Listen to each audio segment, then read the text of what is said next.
CM Revanth Reddy సచివాలయానికి చేరుకున్నారు. తెలంగాణ చిహ్నం రాష్ట్ర గీతంపై కీలక సమావేశం నిర్వహిస్తున్నారు.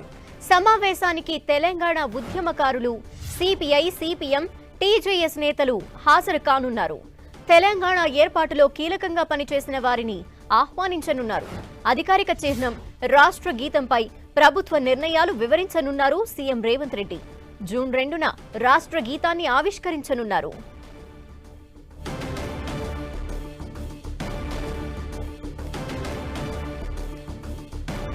సీఎం రేవంత్ రెడ్డి సచివాలయానికి చేరుకున్నారు. తెలంగాణ చిహ్నం అలాగే రాష్ట్ర గీతానికి సంబంధించి కీలక సమావేశాన్ని సచివాలయంలో నిర్వహించబోతున్నారు. సమావేశానికి తెలంగాణ ఉద్యమకారులు, సిపిఐ, సిపిఎం, టీజేఎస్ నేతలు హాజరు కాబోతున్నారు. అయితే తెలంగాణ ఏర్పాటులో కీలకంగా పనిచేసిన వారందరినీ ఆహ్వానించేందుకు ఆలోచిస్తున్నట్టు తెలుస్తోంది. ఇక అధికారిక చిహ్నం రాష్ట్ర గీతంపై ప్రభుత్వ నిర్ణయాలు ఈ మీటింగ్లో వివరించబోతున్నారు సీఎం రేవంత్ రెడ్డి. జూన్ 2న రాష్ట్ర గీతాన్ని ఆవిష్కరించనున్నారు.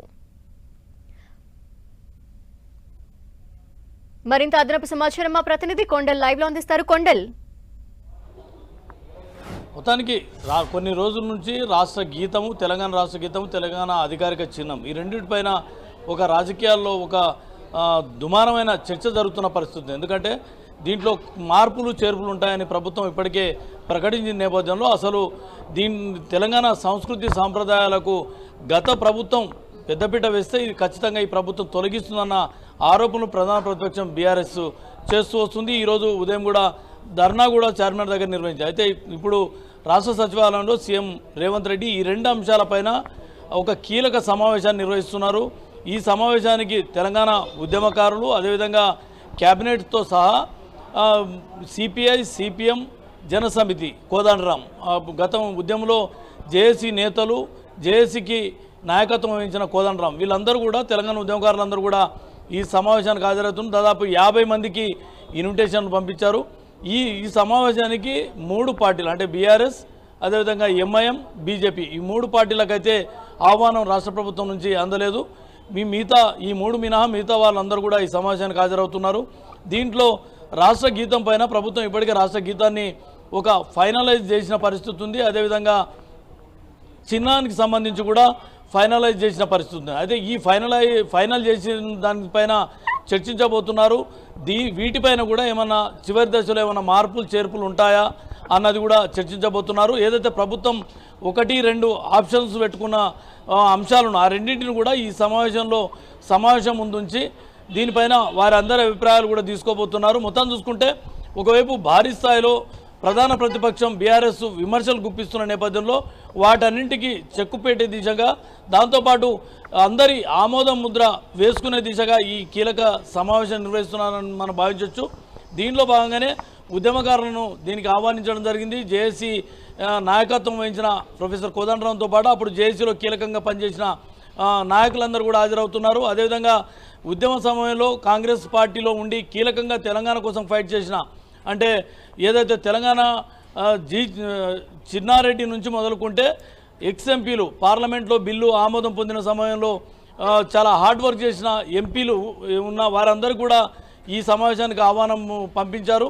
దీంతోపాటు ఈ ఏదైతే సిపిఐ, సిపిఎం, అదేవిధంగా జనసమితికి సంబంధించిన పార్టీ నేతలకు కూడా ఆహ్వానం పంపించారు. అంటే వారందరి అభిప్రాయాలను ఈ 2 అంశాలపైన వారి అభిప్రాయాలను ప్రభుత్వం తీసుకోబోతుంది. ఒకవేళ చేసిన మార్పులు చేర్పులకు సంబంధించి కూడా వాళ్ళ ముందు ఉంచుతారు కాబట్టి వారి నుంచి ఎలాంటి ఫీడ్బ్యాక్ వస్తుందన్నది ప్రధాన ఉద్దేశంతో ఈ సమావేశం నిర్వహిస్తున్నారని చెప్పుకోవచ్చు. ఏదేమైనప్పుడు కూడా ఒకవైపు విమర్శలు అయితే వస్తున్నాయి. అధికారిక చిహ్నంలో లోగోలో ఖచ్చితంగా రాజరిక పోకడలకు విరుద్ధంగా ఈ లోగో ఉండబోతుందని ప్రభుత్వం ఇప్పటికే ముఖ్యమంత్రి రేవంత్ రెడ్డి ప్రకటించిన నేపథ్యంలో దీంట్లో నుంచి చార్మినార్, అదేవిధంగా కాకతీయ కళాతోరణం ఈ రెండింటిని కూడా తొలగిస్తున్నారన్న ఒక ఉంది.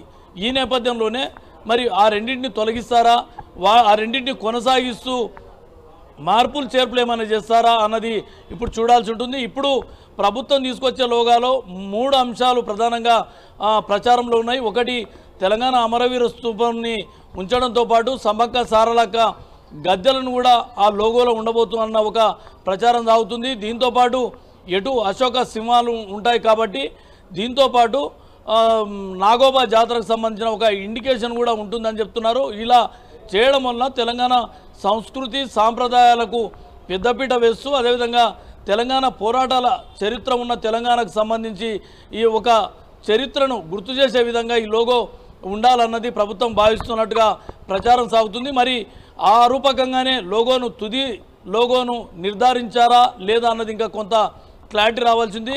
ప్రధానంగా అయితే చార్మినార్ను నిజాం ప్రభువులకు సంబంధించి నిర్మించిన చార్మినారు, అదేవిధంగా కాకతీయ రాజులకు సంబంధించిన ఏదైతే కళాతోరణం, ఈ రెండింటిని తొలగిస్తారన్న ప్రచారం జోరుగా సాగుతున్న నేపథ్యంలో ప్రధాన ప్రతిపక్షం ఒకవైపు ఆందోళన కూడా కొనసాగిస్తున్న పరిస్థితి ఉంది. మరి వీటికి సంబంధించి ఈరోజు ఈ రెండు అంశాలపైన కీలకంగా చర్చించబోతున్నారు. దీంతోపాటు రాష్ట్ర గీతంగా జయ జయ తెలంగాణ జననీ జయ కేతనం అని అందశ్రీ రాసిన గేయాన్ని రాష్ట్ర గీతంగా ప్రభుత్వం ఇప్పటికే ప్రకటించిన నేపథ్యంలో ఈ గేయాన్ని ఫుల్ గేయాన్ని ఒకవైపు కొనసాగిస్తూనే రాష్ట్ర గీతంగా ఉండే దాన్ని 2 minutes లోపు రూపొందించబోతున్నారు. దాంట్లో కూడా ఎక్కడ కూడా తెలంగాణకు ఆత్మగౌరవానికి, తెలంగాణ సంస్కృతి సాంప్రదాయాలకు, తెలంగాణ విశిష్టతను చాటి చెప్పేలా ఈ 2 నిమిషాల నిడివిలో రాష్ట్ర గీతాన్ని రూపొందించారు. అది పూర్తిగా అందశ్రీ నేతృత్వంలోనే దీన్ని, అందశ్రీ రచనతోనే దీన్ని రూపొందించారని చెప్పి ప్రభుత్వం చెప్తుంది.